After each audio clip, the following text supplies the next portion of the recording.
अस्सलाम वालेकुम स्टूडेंट्स। हम बात कर रहे थे पाकिस्तान की इकोनॉमी के मुख्तलिफ सेक्टर्स की। एग्रीकल्चर सेक्टर के बाद इंडस्ट्रियल सेक्टर की मैं बात करूंगा। पाकिस्तान का जो इंडस्ट्रियल सेक्टर है वो दुनिया में 44th नंबर के ऊपर है और फैक्ट्री प्रोडक्शन में 55th नंबर के ऊपर है। लेकिन जीडीपी में इसकी कंट्रीब्यूशन सिर्फ 13.6% की है।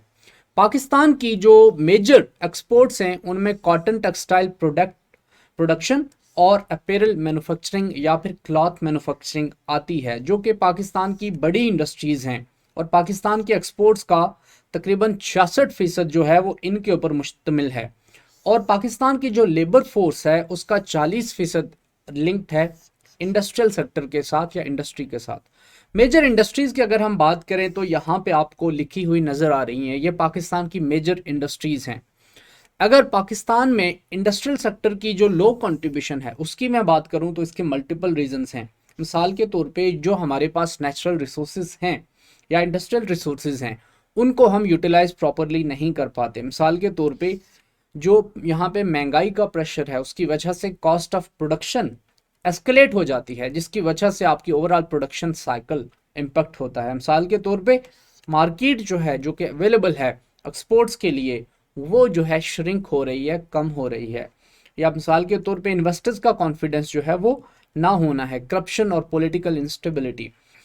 अगर हम बात करें यहाँ पे आपको नज़र आएंगी मेजर इंडस्ट्रीज पाकिस्तान की बाय रीजन। जीबी में अगर बात करें तो एग्रीकल्चर, ट्रेड और टूरिज्म। आज़ाद कश्मीर की बात करें तो एग्रीकल्चर एंड टेक्सटाइल्स की इंडस्ट्रीज यहाँ पे हैं। केपी में बात करें तो एग्री और फॉरेस्ट्री।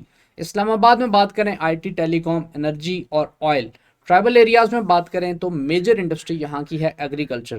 बलूचिस्तान में natural gas, coal and reserves वगैरह। कराची में बैंकिंग, फाइनेंस, इसके अलावा एनर्जी और ऑयल वगैरह। सिंध की बात करें तो natural gas, coal, petrol, agriculture sector, manufacturing and heavy industry जो है वो सिंध में बेस्ड है। और पंजाब में मेनली सर्विस सेक्टर है, एग्रीकल्चर सेक्टर में काम हो रहा है।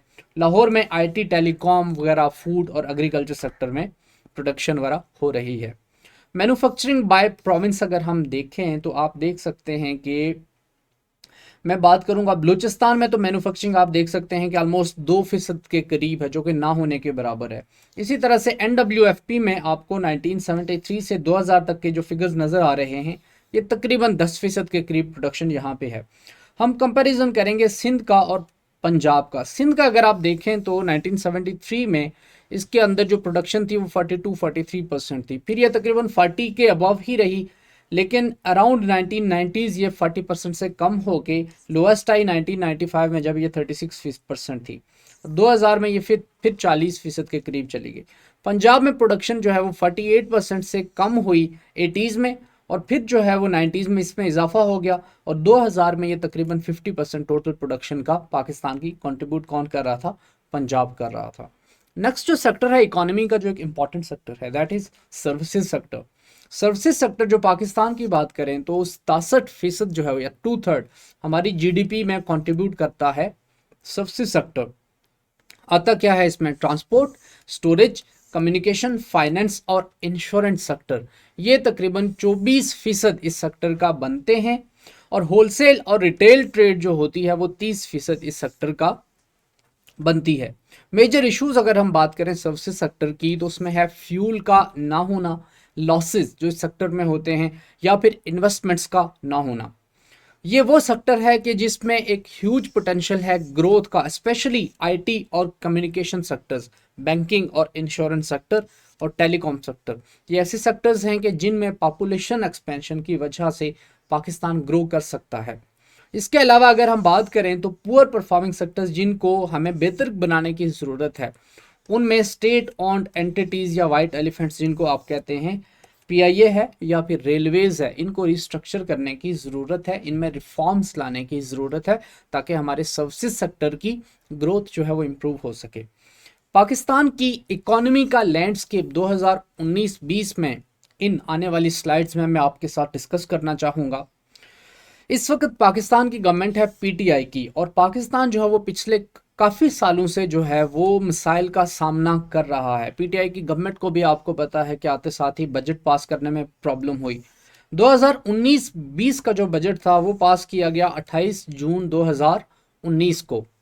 इसमें जीडीपी ग्रोथ रेट जो है हमने देखा कि वो कम हुआ 6.2% से 3.3%। 2018-19 की बात कर रहा हूँ, क्योंकि हमारी जीडीपी में ग्रोथ तकरीबन ये 50% जो है वो कमी थी। 2000 आपको मैंने फिगर्स दिखाई शुरू में, 2018 से ऑनवर्ड जो है उसमें कमी आई।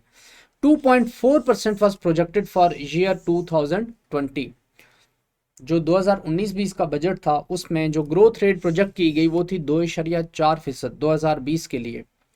रुपी जो है उसमें डीवैल्यूएशन हमें नजर आई, रुपए की कदर में कमी नजर आई, और रुपीज ने डॉलर के अगेंस्ट अपनी 1/5 वैल्यू जो है वो लूज कर दी।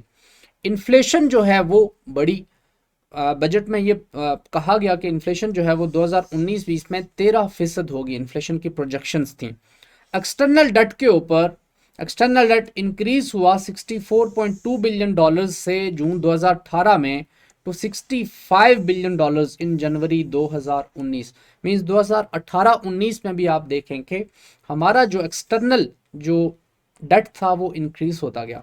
एज ऑफ नाउ 2020 में पाकिस्तान का जो एक्सटर्नल डेट है वो तकरीबन 95 बिलियन डॉलर्स के अराउंड है। तो आप देख सकते हैं कि इसमें कॉन्स्टेंटली जो है वो पिछले 3-4 सालों से जो है वो इजाफा ही हो रहा है। ट्विन डेफिसिट्स की अगर हम बात करें तो करंट अकाउंट डेफिसिट और फिस्कल डेफिसिट, ये दोनों जो हैं वो हमारी इकोनॉमी के बहुत बड़े मिसाइल हैं। ट्विन डेफिसिट्स हैं, इनको आप ट्विन क्राइसिस या ट्विन प्रॉब्लम्स भी कह सकते हैं। इंपोर्ट्स पाकिस्तान ज़्यादा करता है, एक्सपोर्ट्स पाकिस्तान कम करता है, जिसकी वजह से आपका जो है वो ट्रेड डेफिसिट जनरेट होता है। बजट की अगर हम बात करें तो हमारे एक्सपेंडिचर्स ज़्यादा हैं और रेवेन्यू हम इतना जनरेट कर नहीं पाते, जिसकी वजह से हमारा बजट डेफिसिट क्रिएट होता है। डेट बर्डन हमारे पास बहुत ज़्यादा है। मिसाल के तौर पे पाकिस्तान के पास 2020-21 में 38, पाकिस्तान का जो डेट है इस वक्त वो है तकरीबन 300 बिलियन डॉलर्स के अराउंड, ये पाकिस्तान का डेट है। 300 बिलियन डॉलर से ज़्यादा पाकिस्तान के पास डेट है। 95 बिलियन डॉलर के अराउंड पाकिस्तान का जो है वो एक्सटर्नल डेट है, और तकरीबन 250 बिलियन डॉलर्स के अराउंड पाकिस्तान का सिर्फ इंटरनल डेट है, जो कि मुल्क के अंदर डोमेस्टिक डेट जिसको आप कह सकते हैं। इन तमाम ये जो डेट पाकिस्तान जिसमें जकड़ा हुआ है, इसकी वजह से हमारा करंट अकाउंट जो है उस वो डेफिसिट का सामना कर रहा है। करंट अकाउंट डेफिसिट की अगर बात की जाए तो इसमें इजाफा हुआ, 2015 में था ये 2.7 बिलियन यूएस डॉलर्स, और 2018 में ये पहुंच चुका था 18.2 बिलियन यूएस डॉलर्स। आप देख सकते हैं कि तकरीबन 15 बिलियन डॉलर का इजाफा। करंट अकाउंट डेफिसिट क्यों है? ये है due to trade deficit. Trade deficit मतलब कि आपकी जो इंपोर्ट्स हैं, जो आप बाहर से चीज़ें मंगवा रहे हैं वो बढ़ रही हैं, और जो एक्सपोर्ट्स हैं जो आप बाहर भेज रहे हैं वो जो है वो कम हो रही हैं। तो आपकी एक्सपोर्ट्स कम हो रही हैं और इंपोर्ट्स बढ़ रही हैं। Debt burden as percentage of budget अगर हम कहें तो 40% के करीब जो है, आप अगर जो जो मैंने लेक्चर रिकॉर्ड किया है पाकिस्तान का जो लेटेस्ट बजट है उसके ऊपर, बजट 2021-22 के ऊपर, अगर उसको आप देखें तो बजट में कहा गया तकरीबन 36% जो बजट का है हमारे वो डेट सर्विसिंग में चला जाएगा, जो कि पाकिस्तान ने सिर्फ कर्जे अदा करने में दे देना है। लोन्स पाकिस्तान लेता है आईएमएफ वगैरह से, या चाइना से लिया, या फिर किंगडम ऑफ सऊदी अरेबिया से लिया, या फिर अपने जो अलाइज हैं उनसे पाकिस्तान कर्जे लेता है। इसी कर्ज को पे करने में, वही के जिस तरह से कहते हैं कि टू बारो फ्रॉम पीटर टू पे पॉल, हम एक से लेकर दूसरे को कर्जे अदा कर रहे हैं। और पाकिस्तान इस वक्त आईएमएफ के बेल आउट पैकेज के अंडर भी है, जो आप जानते हैं 6 बिलियन डॉलर का बेल आउट पैकेज है। जून 2018 में पाकिस्तान का जो ग्रॉस पब्लिक डेट था वो तकरीबन 179 बिलियन डॉलर्स था, जो कि अब जो है वो तकरीबन 300 बिलियन डॉलर को क्रॉस कर चुका है। अगर मैं बात करूं इकोनॉमिक पॉलिसीज़ की, तो पीएमएलएन की गवर्नमेंट ने इकोनॉमी को डेफिनेटली जिस सिचुएशन में छोड़ा वो कोई इतनी अच्छी सिचुएशन नहीं थी। स्टेट बैंक ऑफ पाकिस्तान और आईएमएफ और वर्ल्ड बैंक तीनों जो हैं वो वार्न कर रहे थे कि पाकिस्तान के जो एक्सटर्नल डेफिसिट्स हैं वो बढ़ेंगे, करंट अकाउंट डेफिसिट जो है वो बढ़ेगा, फॉरेन रिजर्व्स में पाकिस्तान के ऊपर जो है वो पाकिस्तान के फॉरेन रिजर्व्स जो हैं वो डिप्लीट कर रहे थे, और इसके साथ साथ पाकिस्तान को फाटफ में ग्रे लिस्ट कर दिया गया। ये वो चंद एक मिसाइल थे कि जिनमें पीटीआई की गवर्नमेंट को इकॉनमी जिस हालत में मिली और पीएमएलएन की गवर्नमेंट ने इस हालत में इकॉनमी को छोड़ा। पीएमएलएन की government Moody's investor service report के मुताबिक इन्होंने प्रिडिक्ट किया कि पाकिस्तान में इकॉनमी के लिए जो नई गवर्नमेंट है उसके लिए एक हार्ड राइड होगी, मतलब उनके लिए एक मुश्किल टाइम आने वाला है। ये जब पीएमएलएन की गवर्नमेंट गई और पीटीआई की गवर्नमेंट आई, उस वक्त मूडीज़ की इन्वेस्टर सर्विस जो है उन्होंने एक रिपोर्ट में प्रोजेक्ट किया कि पाकिस्तान इकोनॉमिक इश्यूज का सामना करेगा। अगर हम देखें तो पाकिस्तान की इकोनॉमी के बड़े इश्यूज क्या हैं जो उस वक्त थे अभी भी हैं, उनमें आप देख लें कि हमारे फॉरेन एक्सचेंज के रिजर्व्स जो हैं वो कम हो रहे हैं। फॉरेन एक्सचेंज के रिजर्व्स आपके पास बहुत इंपॉर्टेंट हैं क्योंकि इनसे आप ट्रेड करते हैं, इंपोर्ट्स करते हैं। एक्सपोर्ट्स हमारी कम हो रही हैं, और एक्सपोर्ट्स में हमें रीजन में इंडिया हो गया, श्रीलंका हो गया और बांग्लादेश हो गया, ये पाकिस्तान को एक्सपोर्ट्स में रिप्लेस कर रहे हैं। फिर पाकिस्तान में महंगाई ज़्यादा होना, फिस्कल डेफिसिट का बढ़ना, करंट अकाउंट डेफिसिट में इजाफा होना, रेवेन्यू कलेक्शन में कमी, जो फेडरल बोर्ड ऑफ रेवेन्यू है एफबीआर, वो जो टारगेट दिया जाता है रेवेन्यू जनरेशन का उसको मीट नहीं कर पाता है। जब टारगेट आप मीट नहीं कर पाते तो अगेन फिर आप बजट डेफिसिट की तरफ जाते हैं, क्योंकि आप इतना पैसा जनरेट नहीं कर पाते जितना आपके एक्सपेंडिचर्स होते हैं। तो उस गैप को फिल करने के लिए फिर आपको कर्जा लेना पड़ता है। इसके अलावा हाई नॉन डेवलपमेंट एक्सपेंडिचर्स मिसाल के तौर पे आपके सैलरी एक्सपेंडिचर्स हैं, मिसाल के तौर पे आपकी पेंशन के एक्सपेंडिचर्स हैं, जो कि कहीं पे डेवलपमेंट जिनकी वजह से कोई नहीं हो रही, जो कि रिकरिंग एक्सपेंडिचर्स हैं जो हर साल चले आते हैं।